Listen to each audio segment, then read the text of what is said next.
अस्सलाम वालेकुम। मैं बेटी की शादी मेरी करनी, मेरे पास पैसे भी नहीं है। मैं 2 मेरे बच्चे माजूर हैं। मैं 500 में दिहाड़ी कमा बना, मेरे पास कुछ ही नहीं है। मैं बेटी की शादी में बहुत परेशान हूँ। जो मदद करनी है अल्लाह करो। भाईजान मैं पहली मेरी बच्ची मैं पठान हूँ।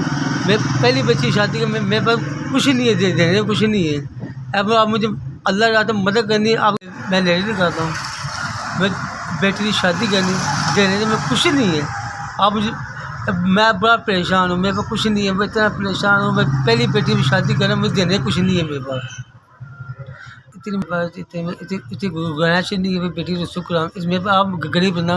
मैं लेडी में जो जराबे बेचता हूँ। मेरे पास देने कुछ नहीं है। मैं इतना परेशान हूँ। जो SVS आप मेरी बेटी ने 20,000 भेजे, आपकी बड़ी मेहरबानी। SVS मुझे 20,000 दिया है। बेटी में मैं जराबे बेचता हूँ। आपके कभी मैं लेडी में जराबे बेचे। मेरी बेटी की शादी थी, शादी में मेरी मदद की। अब आप बड़ी मेहरबानी। SVS आपने दुआएं तेरे आपको मेरी मदद की है। आपको सारे दिन में दुआएं निकलेंगी। आपको मेरी बेटी के लिए जो कि मेरी शादी थी, आपने मुझे पैसे भेजे हैं। आपके लिए मैं बहुत थैंक यू। आपको बड़ी मेरी मदद की। अब कभी आपके लिए थैंक यू करता हूँ।